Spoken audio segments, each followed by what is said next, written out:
अस्सलाम वालेकुम दोस्तों, अपनी नेक्स्ट वीडियो के साथ आपको वेलकम करता हूं अपने इस चैनल में। उम्मीद है सब खैरियत से होंगे। तो चलते हैं आज की अहम न्यूज़ और इन्फॉर्मेशन की जानिब। सबसे पहले दोस्तों बात करेंगे कि वालिदैन को स्पेन किस तरह हम बुलवा सकते हैं और किस तरह से उनको अपने साथ सेटलमेंट करवा सकते हैं। इस पर मैं प्रैक्टिकली जो लोग कर रहे हैं या जिन्होंने किया है उस पर मैं आपको प्रैक्टिकली इन्फॉर्मेशन प्रोवाइड करूँगा। उसके बाद इंग्लैंड प्री सेटलमेंट स्टेटस और वर्क परमिट से रिलेटेड एक वार्निंग है जो मैं आप लोगों को दूँगा और आप लोगों को इस पे इंफॉर्मेशन दूंगा कि आप किस तरह से इससे बच सकते हैं और क्या इस वक्त हो रहा है, इस पे बात करेंगे। उसके बाद जर्मनी ने दी एक बहुत बड़ी खुशखबरी, इस पे बात करेंगे।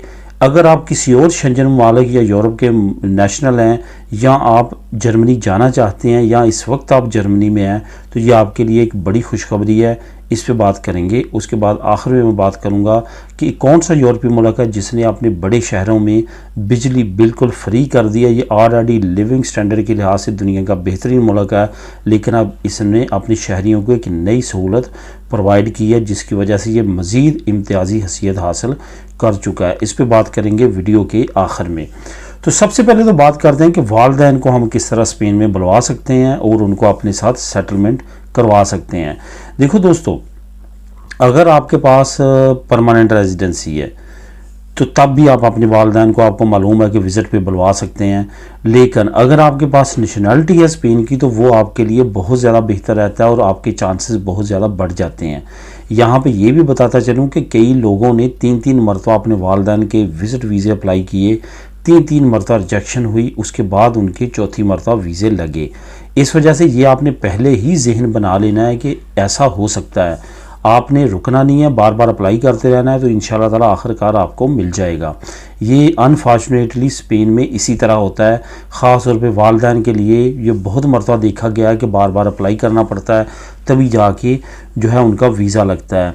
और कुछ लोग ऐसे हैं जो खुशकिस्मत हैं, उनके पहली मरतबा भी लगे हैं, दूसरी मरतबा भी लगे हैं। पहली मरतबा की उन्होंने जवाज़ लगाया, वो दूर करके दोबारा अप्लाई किया तो उनके विज़िट वीज़े लग गए।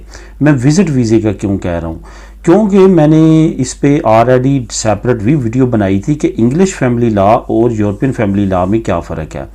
थोड़ा सा आपको मुख्तसर बताता चलूँ जिससे आपको समझ आ जाएगी। यूरोपियन फैमिली लॉ ये कहता है कि आपके बच्चे, आपकी बीवी, ये आपके फैमिली मेम्बर हैं।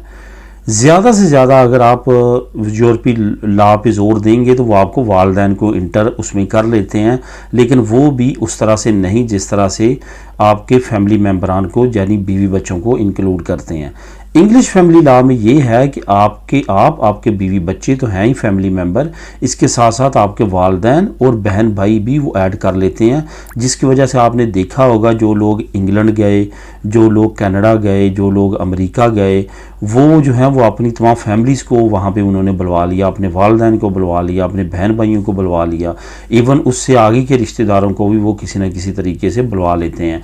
ये सिर्फ़ और सिर्फ इंग्लिश फैमिली लॉ में ही ऐसा मुमकिन है, यूरोपियन फैमिली लॉ में ऐसा मुमकिन नहीं है। यही वजह है कि वालिदैन को जो है वो इतनी आसानी के साथ ये सेटलमेंट नहीं देते। अब हमारे लोगों ने क्या किया है, इन्होंने ये किया कि विज़िट वीज़े पे अपने वालिदैन को बुलवाया, अपने साथ उन्होंने उनकी पतरोनामी तो करवाई, वो मुकर्ररा मुद्दत के बाद वापस चले गए।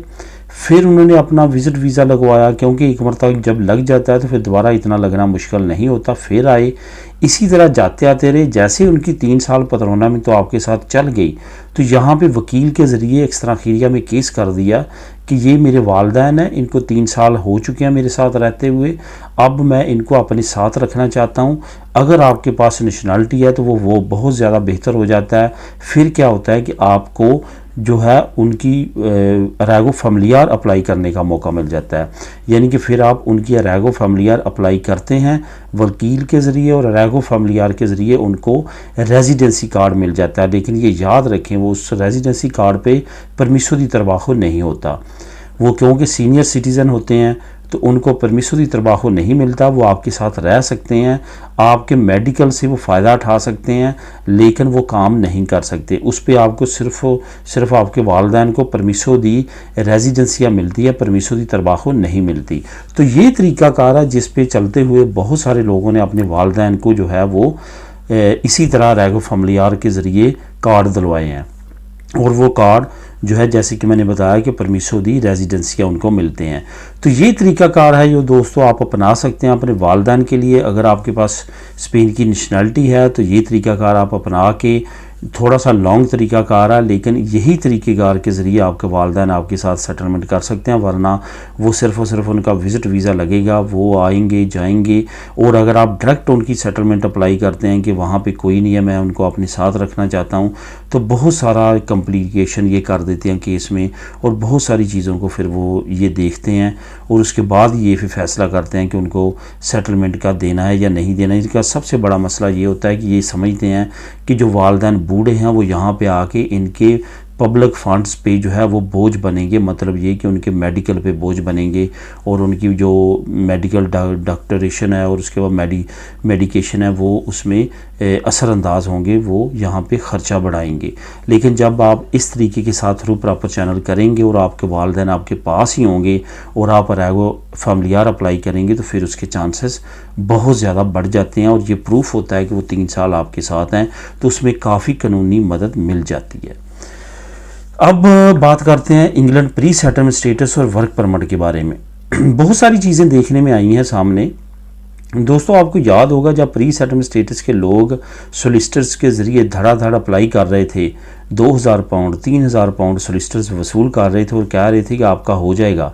एक सिंपल ऐप थी जिस पे आपके डॉक्यूमेंट अपलोड करते थे, वो ऐप तो ये शो कर देती है कि आपने डॉक्यूमेंट रिक्वायरमेंट पूरी कर दी है, लेकिन ये तो बाद में जब ह्यूमन उनको चेकिंग होती है तो उसके बाद पता चलता है कि ये तो प्रूफ जाली है। वही हुआ, किसी का 2000 पाउंड किसी का 3000 पाउंड ज़ाया हुआ। मैंने उस वक्त मुख्तलिफ वीडियो में ये कहा था कि ऐसा ना करें क्योंकि सोलिसिटर्स जो हैं वो आपको लूट रहे हैं।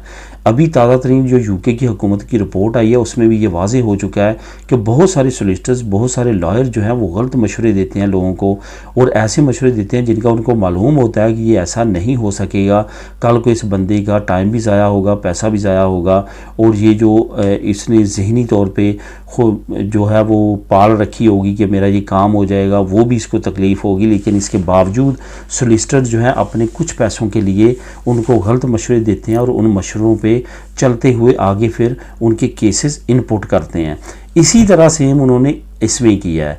अब क्या चल रहा है? अब ये चल रहा है कि जिन लोगों के प्री सेटलमेंट स्टेटस रिजेक्ट हो चुके हैं गलत प्रूफ की वजह से, अब उनको ये ट्रक की बत्ती की मदद पीछे लगाने की कोशिश की जा रही है कि आप जो है वो वर्क परमिट अप्लाई कर रहे हैं यूके का। अब बहुत सारे लोग जो है उसकी पेमेंट कर रहे हैं और वो वर्क परमिट अप्लाई कर रहे हैं और बहुत सारे लोग ऐसे जिन्होंने पहले प्री सेटलमेंट स्टेटस अप्लाई ही नहीं किया, अभी रिसेंटली उनको किसी यूरोपीय मुल्क की नेशनलिटी मिली है, तो वो अगर उनसे रब्ता करते हैं तो उनको भी यही कहा जाता है कि आपको वर्क परमिट दिलवा देते हैं, इतने 1000 पाउंड लगेंगे और आपका वर्क परमिट हो जाएगा, आप परमानेंटली यहाँ पर आ जाएंगे, आपके वही राइट होंगे, वही सारा कुछ।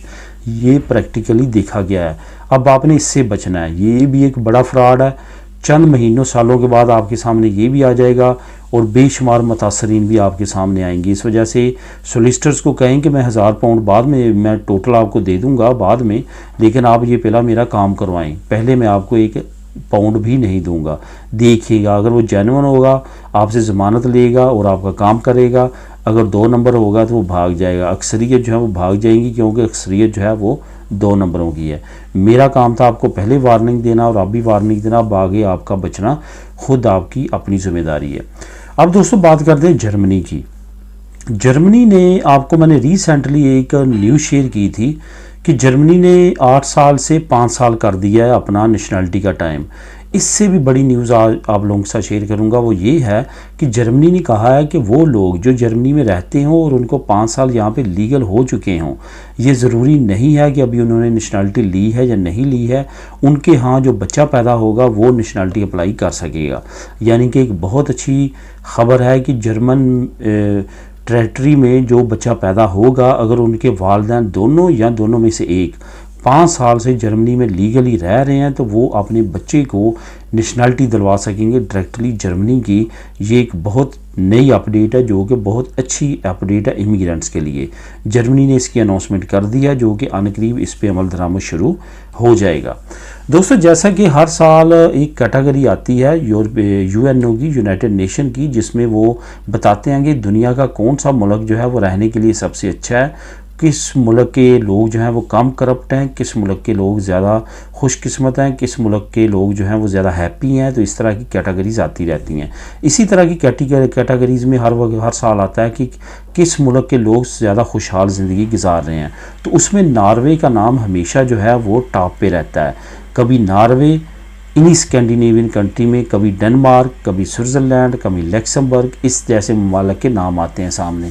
तो आज आपको साथ में एक और नई अपडेट नॉर्वे से मतलब जो है वो शेयर करूंगा। वो ये है कि नॉर्वे ने अनाउंस किया कि तमाम बड़े शहरों में बिजली आवाम के लिए फ्री करने जा रहा है। उसकी सबसे बड़ी वजह जो सामने आई है वो यही है कि यूरोपीय यूनियन में सबसे ज़्यादा नेचुरल रिसोर्सेज इस वक्त नॉर्वे के पास है।